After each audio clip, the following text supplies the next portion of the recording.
Chapter 23. The Nightmare. You told him? Ah. Harder, damn it.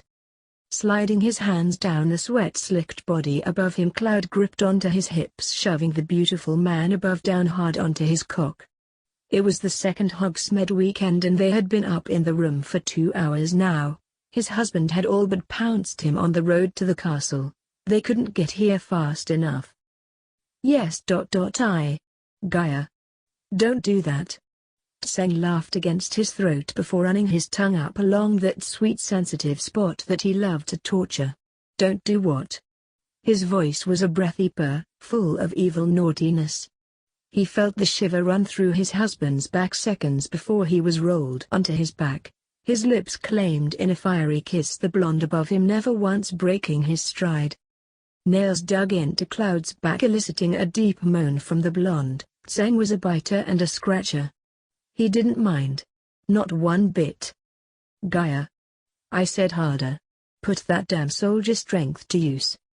Releasing his hips, Cloud gripped onto the long black silken strands, pulling on them hard, opening up that wonderful expanse of throat to him.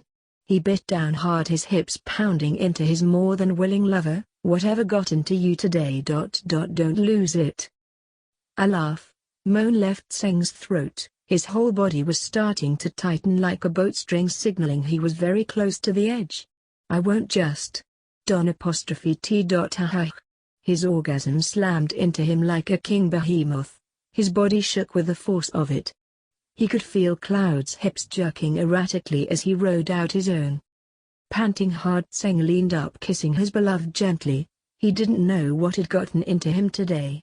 When he saw Cloud on the walk down to the village, he had just pounced him and practically dragged him to the 3 broomsticks. Rolling onto his side, Cloud collapsed, his own breathing coming in sharp pants. Break. Or I'm gonna start chaffing. I thought you said you were a weapon now. Tseng purred playfully but flinched as he tried to move his hips. I'm not though. He smiled, though, leaning up against the sweat-soaked chest, steel-colored eyes watching him. Smiling softly, Cloud ran a hand over the long black silk strands, his fingers rubbing the skin below him softly. I think you are more deserving of the title, Konko. Cloud threw his hands up as Tseng leveled him with the famous Turk death glare. I was joking, you know that. Huffing, Tseng rolled his eyes and rolled over, turning his back to Cloud. This was a normal game of theirs. It was always amazed his Turks that their cold leader turned into such a little kid around the blonde. Cloud was able to bring out a whole new side of him, a side he was not willing to give up. Laughing softly, seeing their normal game, Cloud crawled over, so he was now leaning over the now much younger man. Even though his face was upturned, Cloud could see the smile pulling those kiss-bruised lips upwards. So what did you find out? Tseng turned back so that he was looking at Cloud once more. Seeing his husband had gone Turk on him once more, Cloud sighed but lay down across him, his chin propped up on the man's chest. Snakeface, as you also lovingly call him, is trying to become Sephiroth. He's found books describing the legends of the nightmare, what he did. Though in great exaggeration. Pulling himself up onto his ass, Cloud looked down at his lover, seeing the Turk mask slip back into place as he too pushed himself up. Tseng bit back a yelp as he sat on his poor abused backside, only drawback to being so new to sex in this life. He's looking for the black materia, and he knows where it is. Tseng's face paled several shades. He knew from the letter, but to hear that Voldemort had found the black materia. Black materia, though, required a great amount of power to summon it. It left Sephiroth drained for days after the initial summon. And that wasn't even Sephiroth, that was Jenova, Voldemort. I don't know how he plans on using it. But even if he does manage to actually get his hands on it. Moving across the bed, Cloud grabbed hold of first Tsurugi, pulling it up onto the bed. He opened up the massive materia slots of the sword. Tseng's eyes slowly widened, their steel depths lighting up. The white materia. Reaching out, he ran his fingers over the pale opaque materia that rested within one of the solo slots. You would not believe how hard it is to hide this from Genesis. Snorting, Tseng shook his head, giving his husband a look. He's as bad as Yuffie when it comes to materia. The rarer it is the more he wants it. I have found him going through my things looking for it since he knows I have it. Hey. I will find it eventually. Both men looked up hearing the shout from the room next to them. Reaching down, Cloud picked up his boot and hucked it at the wall. Stop eavesdropping. I don't have to. You two are so damn loud I think Harith can hear you from the live stream. I know we can hear them you. Learn to put up a silencing charm. Laughing hard, Tseng collapsed to the bed hearing Reno from across the hall. Hey, I thought we agreed our rooms wouldn't be next to each other on these Hogsmeade trips. Not our fault this is where they stuck us. Hey Seth, where are you going? Having a feeling Tseng knew exactly where the general was coming, he dived under the covers seconds before the door to their room opened. Ever heard of knocking, General? Cloud asked, not moving to cover himself, simply raising a brow at the silverlet standing in the doorway. I'm afraid that when hearing that the monster that killed my parents is trying to become me, knocking is the last thing on my mind. Not caring that he was invading their personal time, Sephiroth moved over, setting his hand on the footboard, his eyes boring into the man that had ended his life. What were you told by that old fool? Pushing himself off the bed, Cloud grabbed his pants and pulled them on. He didn't exactly feel comfortable talking to Sephiroth in the buff. Voldemort is trying to become you, in every sense of the word. He believes that the black materia is the source of your power and it trying to get his hands on it. According to the resident spy, he found it. But we don't know if he has it or simply knows where it is. He believes that he is going to continue your work. Remove all those that are unworthy? The traitors. Frowning, Sephiroth sat on the edge of the bed and pulled his legs up under him, looking over at the blonde next to him. Jenova wanted to kill all the humans. Voldemort just goes after those with no magical powers. Moles.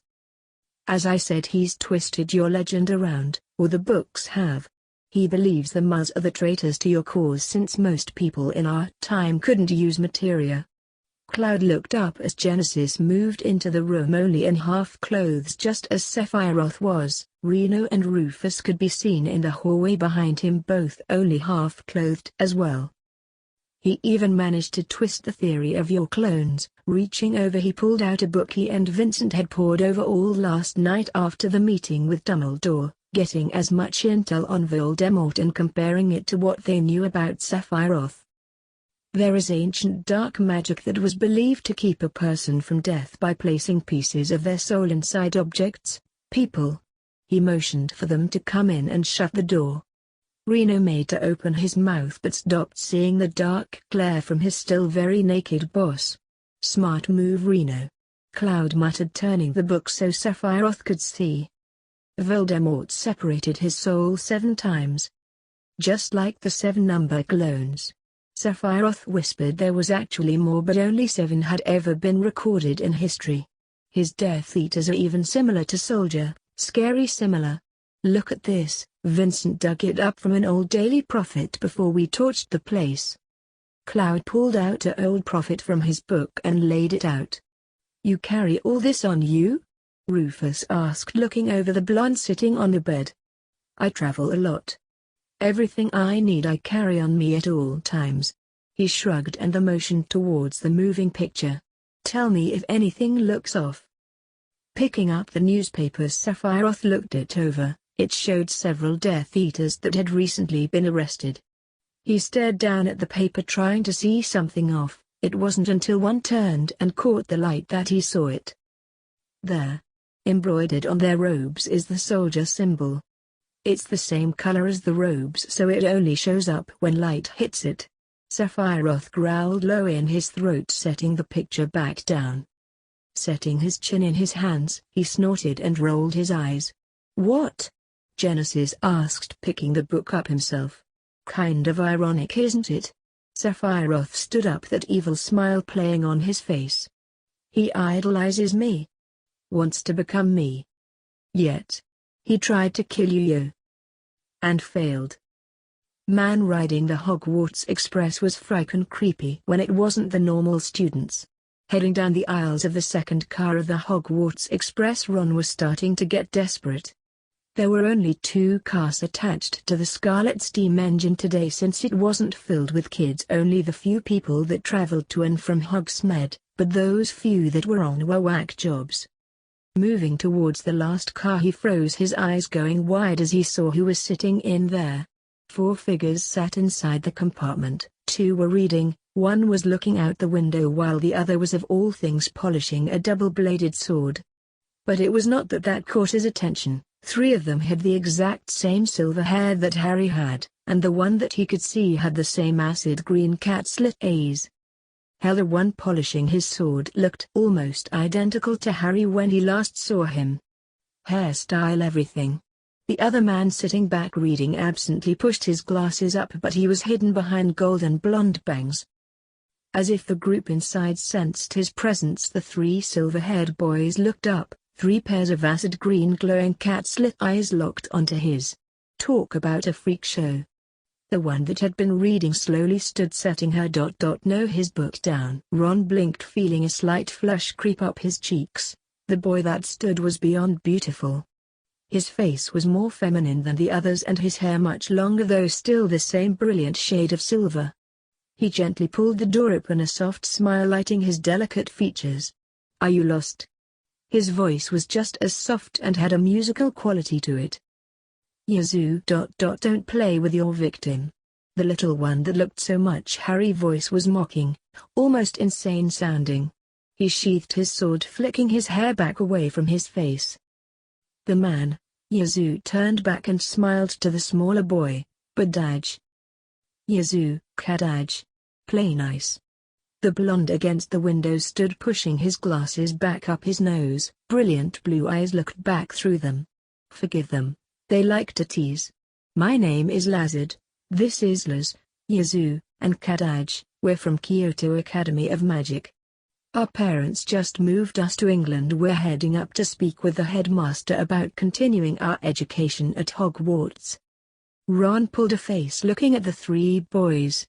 Yazoo had returned to sitting and had gone back to his book. Ron Weasley.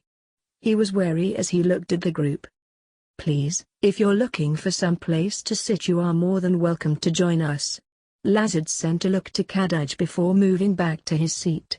Swallowing, Ron was almost debating on going back to the crazy old witches in the front compartment when Kadaj raised his head, pinning him with a look. "You've pissed off Crimson Weapon." Blinking in shock, Ron moved into the room, sliding the door shut. "How do you know that?"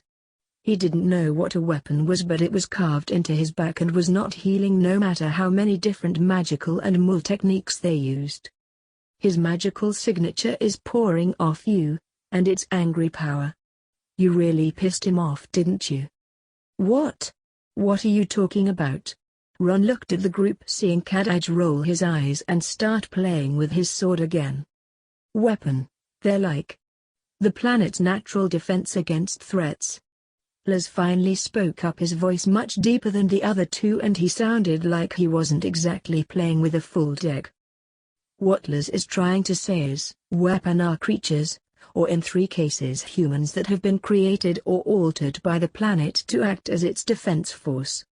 And you, my young friend, have managed to piss off one of the human ones with the worst possible anger management problem." Lazard smiled knowingly and looked over to the shocked young boy. "I believe he still goes by the name Genesis Rhapsodos." Ron's eyes went huge and he slowly nodded. "He's been hanging around Hogwarts, along with a Cloud Strife and Vincent Valentine. Crimson Weapon, Golden Weapon and Chaos. All 3 human weapons. Something big is going to go down." Kadaj sat forward, his eyes glinting with pure malice and evil. "Big brother, is there? And he's a weapon now? This should be fun." "Kadaj, you will not draw your sword on Cloud." Lazard sent him a stern glance. "We were given this chance to atone for the sins of our past. Going right back after Cloud like you did back then is not repenting." Sighing dramatically, the littlest boy slumped back in his seat, glaring out from behind his hair. "Don't cry, Kadaj." Yazoo purred, a smile lighting his face. This in turn earned him a dark glare from Kadaj. "I am not Laz." Lazard rolled his eyes and turned back to Ron, who was currently staring at them like they had all sprouted extra heads. So, this is true. Everything Harry and the others said? He might not have believed it if he had told them about the wounds on his back, but Kadaj knew exactly who had done it. If you are speaking about the reincarnate at Hogwarts, then yes. It is all true. Remind me to chop that thing off. Rufus was walking rather stiffly. He never would understand how Reno always forced him to bottom, but he always did. Reno laughed, wrapping his arms around Rufus as they walked. People by now had gotten used to seeing Ron's older brother arm in arm with Draco Malfoy. Oh, you should have heard the howler that came in for Draco about that one. They had been forced to drop using Draco as an internal spy, but none of them really cared, not with 3 weapons running around anymore. Seeing a flash of silver by the train station, Reno froze his hand, going for the EMR he had transfigured a few weeks back. It wasn't his baby, but it would have to do. Well, if it isn't the little Turk. Yazoo moved up to them, smile firmly in place, and sir, he said, seeing Rufus next to him. Yazoo, pleasure to see you are alive as well. I assume your brothers are as well. Rufus was smiling slightly, that normal arrogance coming back into play. He was startled since he thought the 3 had said all that were going to be reborn were here. Of course, though we were not the only ones. He turned back, showing Kadaj speaking with Lazard. Rufus' eyes went wide, seeing his older half-brother. While the 2 may not be as close as they should have been, kicking your father's soul around the planet a few dozen times tended to create some form of bonding. Lazard? Hearing someone calling his name, Lazard looked over and smiled, seeing the familiar white and black layered suit. Well, look at this. I expected to have to hunt you down. Pulling away from Reno, Rufus moved over, a small smile playing on his lips. Lazard, I thought you gave up your second chance. He didn't notice Ron hanging back some. I did, until I heard you had chosen to be reborn. I asked to come back as well. To make sure you didn't fuck up this time and try and destroy the planet. I don't know what you're talking about. Lazard chuckled softly behind his hand, shaking his head just slightly.